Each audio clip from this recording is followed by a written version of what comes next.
میں سورۃ الفاتحہ پہ کچھ گفتگو آپ کے گوش گزار کرنے کی کوشش کروں گا. آپ کی توجہ چند لمحوں کے لیے چاہوں گا. اللہ تعالیٰ میری زبان پر کلمۃ الحق جاری فرمائے.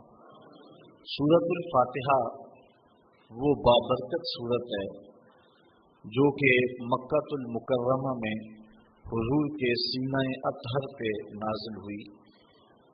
7 آیات پر مشتمل یہ سورت اپنے دامن میں بہت سا نور رکھتی ہے، بلکہ قرآن مجید کی یہ واحد سورت ہے جو ایک بار نہیں 2 بار نازل ہوئی ہے. اس لیے اس کو سبع مثانی بھی کہتے ہیں کہ 7 آیتیں جو 2 بار نازل ہوئیں. حضرت ابو سعید بن معلہ رضی اللہ تعالی عنہ جلیل القدر صحابی ہیں. نماز پڑھ رہے تھے تو حضور نے انہیں آواز دی. چونکہ وہ نماز میں مشغول تھے تو تھوڑی دیر کے بعد پہنچے. حضرت امام بخاری نے اپنی سند کے ساتھ اس روایت کو لکھا ہے. تھوڑی دیر کے بعد پہنچے تو آقا کریم نے فرمایا کہ میں نے تمہیں آواز دی اور تم نے آتے ہوئے دیر کیوں لگا دی؟ تو حضرت ابو سعید بن معلہ عرض کرنے لگے، حضور میں نماز پڑھ رہا تھا. تو آقا کریم علیہ السلام نے ارشاد فرمایا کہ تو نے اللہ کا کلام نہیں سنا؟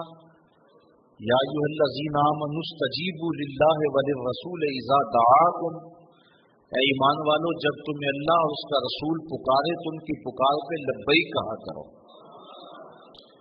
یہ سورہ انفال کی آیت نمبر 24 ہے. اور حکم ہے اہل ایمان کو کہ جب حضور آواز دیں تو تم نماز بھی پڑھ رہے ہو، نماز چھوڑ کے نبی کی پکار پہ لبیک کہتے ہوئے حاضر ہو جایا کرو. اور پھر صحابہ اس واقعہ کے بعد حاضر ہوتے تھے اور آقا کریم جو کام کہتے وہ کام کرتے اور واپس آتے تو جہاں سے نماز چھوڑی ہوتی وہیں سے نماز شروع کرتے. اوروں سے مخاطبہ کریں تو نماز ٹوٹ جاتی ہے، لیکن حضور علیہ السلام سے نہ کلام کرنے سے نماز ٹوٹتی ہے نہ حضور کی خدمت میں حاضری سے نماز ٹوٹتی ہے.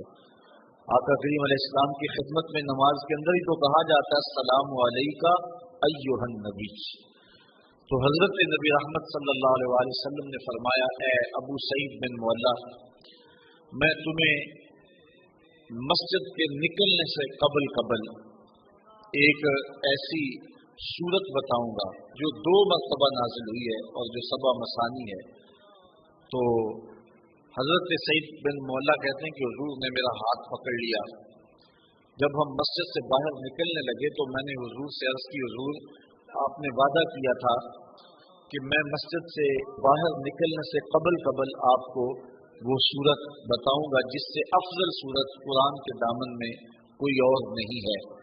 تو حضور علیہ الصلوۃ والسلام نے ارشاد فرمایا، الحمدللہ رب العالمین. یہ سورت سبع مثانی ہے اور اس سورت سے افضل قرآن مجید کے اندر کوئی سورت نہیں ہے. اور حضرت ابی بن کعب رضی اللہ تعالی عنہ سے بھی اسی طرح کی ایک روایت مروی ہے جس کو امام ترمذی نے اپنی سند کے ساتھ روایت کیا ہے کہ حضور علیہ السلام نے ان کو آواز دی تو وہ بھی دیر سے پہنچے. تو حضور نے ان کو بھی یہ کہا کہ تم نے اللہ تعالیٰ کا کلام نہیں سنا؟ جب اللہ اور اس کا رسول پکارے تو پکار پہ لبیک کہا کرو. اور پھر حضور نے ان کو فرمایا کہ میں تمہیں ایک ایسی سورت بتاتا ہوں کہ جس جیسی سورت نہ تورات میں ہے، نہ زبور میں ہے، نہ انجیل میں ہے اور نہ اس جیسی کوئی دوسری سورت قرآن میں بھی ہے. تو پھر حضور نے سورۃ الفاتحہ کا بتایا. یہ وہ سورت ہے جو ہر روز ہر نمازی ہر نماز کی ہر رکعت میں وقالتاً یا اصالتاً تلاوت کرتا ہے. اگر کوئی 5 گانا نماز پڑھنے کی توفیق رکھتا ہے تو وہ دن میں 48 مرتبہ اس سورت کو تلاوت کرتا ہے. تو یہ وہ بابرکت سورت یہ ہمیں کیا پیغام دیتی ہے. آج کی نشست میں ہم نے اس پہ مختصر گفتگو آپ کے گوش گزار کرنی ہے. قرآن مجید کے اندر کل 114 سورتیں ہیں. سورہ توبہ کے علاوہ ہر سورت کے ابتدا میں تسمیہ شریف بسم اللہ الرحمن الرحیم موجود ہے. جو احناف کے نزدیک دو صورتوں کے فاصلے کے لیے لایا گیا ہے، جبکہ سورہ نمل میں بسم اللہ الرحمن الرحیم یہ جزو قرآن ہے۔ باقی مقامات پر صورتوں کے مابین فاصلے کے لیے اور فرق کرنے کے لیے تسمیہ کو لکھا جاتا ہے اور حصول برکت کے لیے۔ اور دوسرا حضور علیہ السلام کا فرمان بھی ہے کہ ہر کام کرنے سے قبل بسم اللہ شریف کی تلاوت کا جو حکم دیا حضور نے، تو اس کی تکمیل کے لیے ہر صورت سے قبل بسم اللہ شریف کی تلاوت کی جاتی ہے۔ اسی لیے احناف نماز کے اندر تسمیہ کو سرن پڑھتے ہیں، جہرن نہیں پڑھتے، اس لیے کہ یہ جزو صورت نہیں ہے۔ یہ اللہ کے بابرکت نام سے سورت کا آغاز ہو رہا ہے اور اس کی حمد بولنے کے حکم نامے سے اس سورت کے مضامین شروع ہو رہے ہیں۔ الحمدللہ رب العالمین، تمام خوبیاں اللہ کے لیے جو تمام جہانوں کا پالنے والا ہے۔ حمد کسی کے اختیاری حسن پر جو تعریف کی جاتی ہے اسے عربی میں حمد کہتے ہیں۔ کسی کے غیر اختیاری حسن اور جمال پر جو تعریف کی جائے اسے مدح کہتے ہیں، اور کسی کے اختیاری حسن پہ جو تعریف کی جائے اسے عربی میں حمد کہا جاتا ہے۔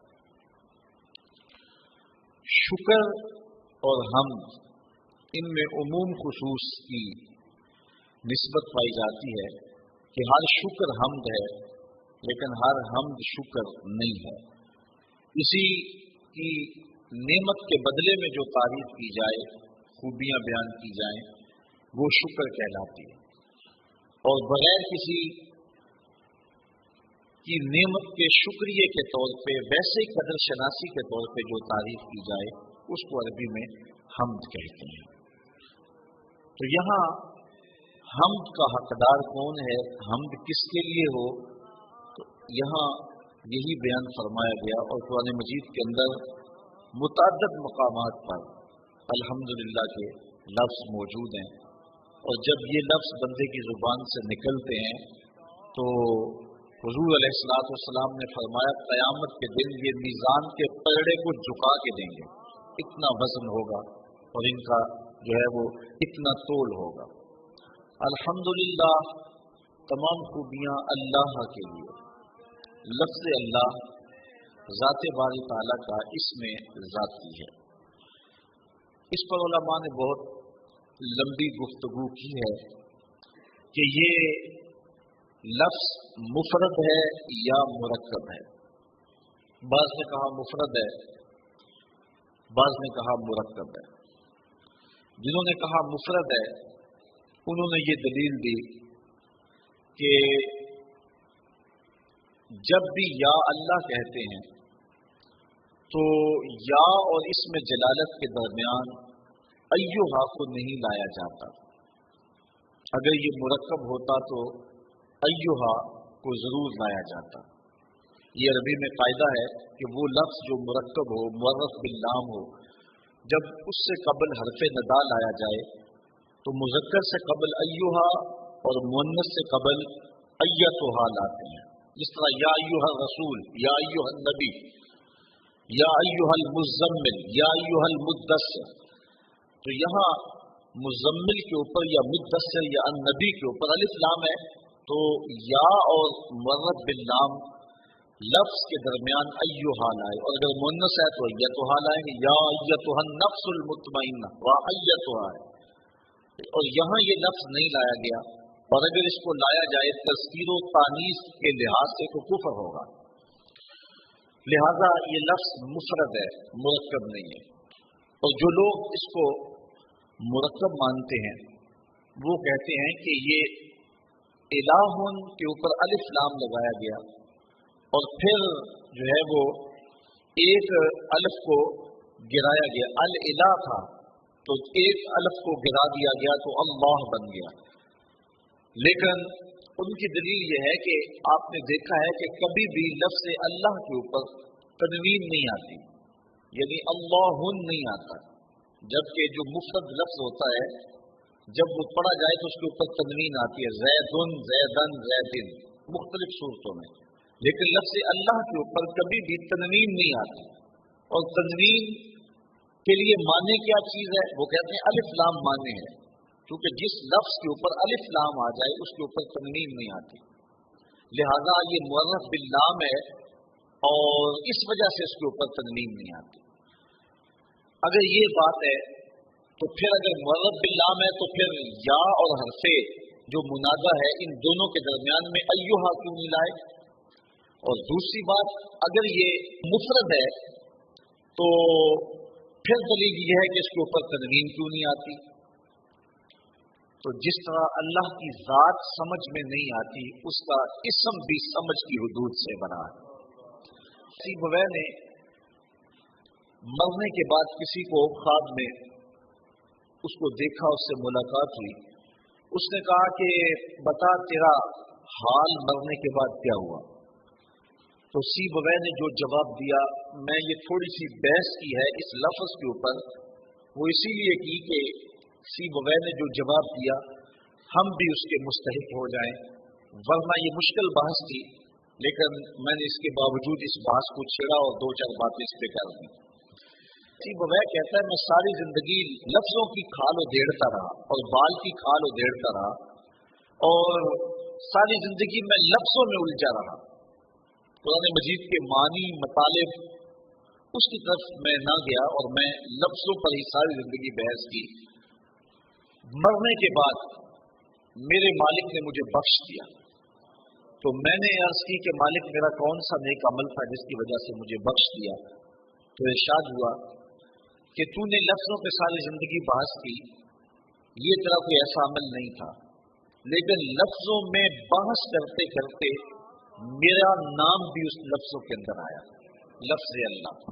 کسی نے کہا یہ نکرہ تھا، الف لام لگا کے معرفہ بنایا گیا، کسی نے کہا یہ علم ہونے کی وجہ سے معرفہ ہے، لوگوں نے اس پہ بحثیں کی، لیکن سیبویہ کہتا ہے کہ میں نے کہا کہ یہ پہلے ہی معرفہ تھا، لیکن اس میں جلالت ہونے کی وجہ سے اس کو مزید معرفہ کر دیا گیا، تو یہ عارف المعارف ہے، یہ معرفہ کا بھی معرفہ ہے۔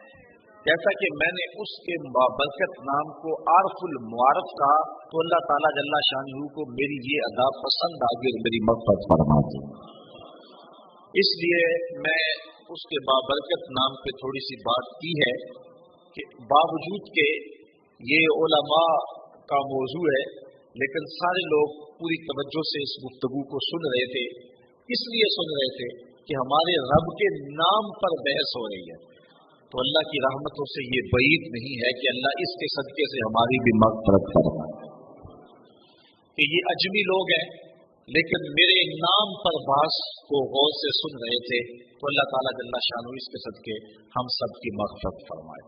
تو کہا تمام خوبیاں اللہ کے لیے۔ اب یہاں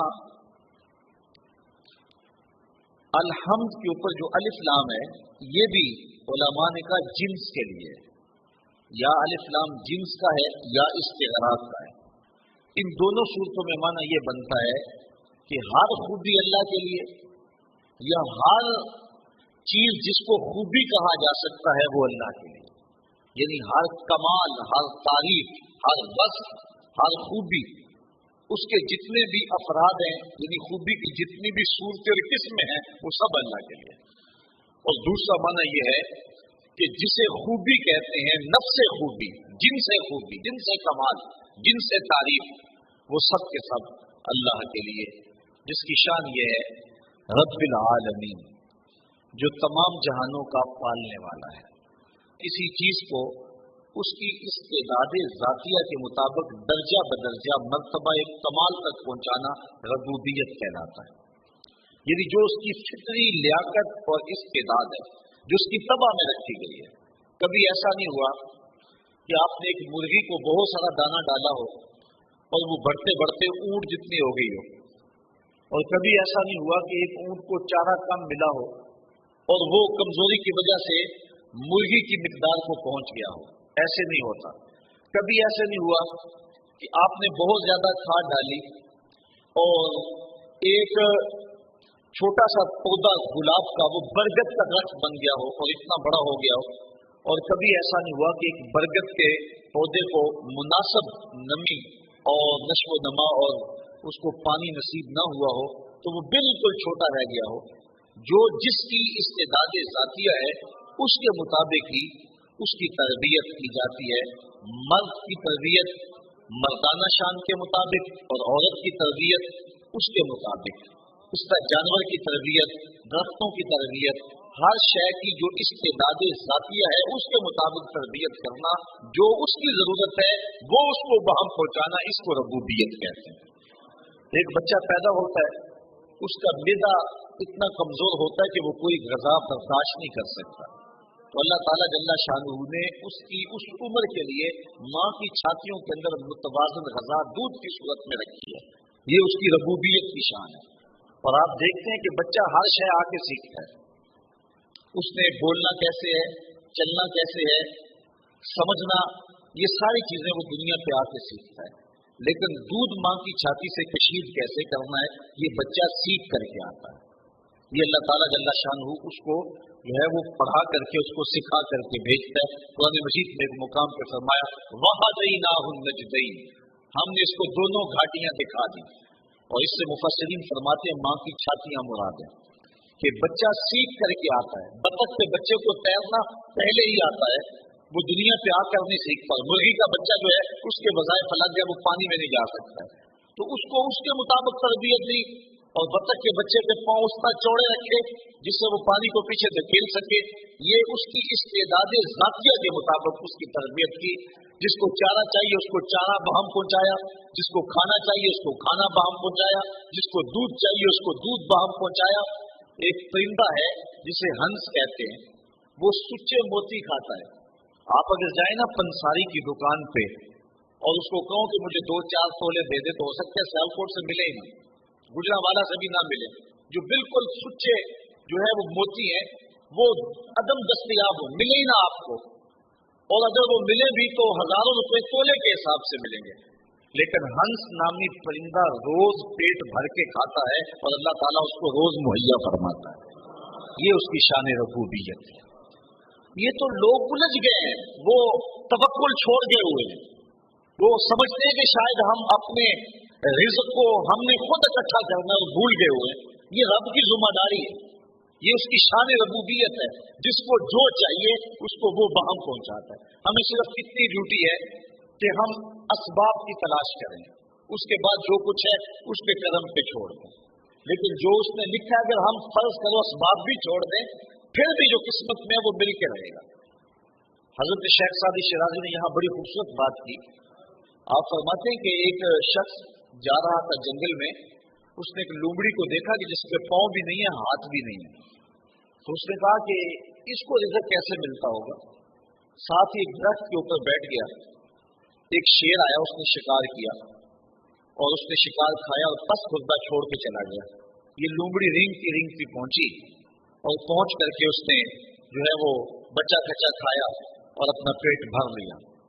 یہ جا کے غار میں بیٹھ گیا کہ جب لومڑی کو جس کے ہاتھ بھی نہیں ہے، پاؤں بھی نہیں ہے، اللہ تعالیٰ نے اس کے رزق کا وسیلہ بھی قائم کر دیا، تو جو میری قسمت کا لکھا ہے وہ بھی مجھے مل جائے گا، تو میں محنت کیوں کرتا پھرتا ہوں. تو وہ جا کے غار میں بیٹھ گیا. ایک آدھا وقت تو فاقہ کاٹا. جب بھوک سے نڈال ہوا تو آواز آئی حاطب سے، اے بندے میں تیرا بھی رب ہوں، لیکن لومڑی نہ بن، شیر بن، خود بھی کھا اور اوروں کو بھی کھلا. ہمیں حکم ہے کہ ہم اسباب پر نظر رکھیں، لیکن حقیقی نظر ہماری جو ہے وہ مسبب پر ہونی چاہیے. ہم ایسا نہ ہو کہ رزق کی تلاش میں رازق کو چھوڑ دیں اور ہم اس دنیا کو ایک مقصود بنا لیں.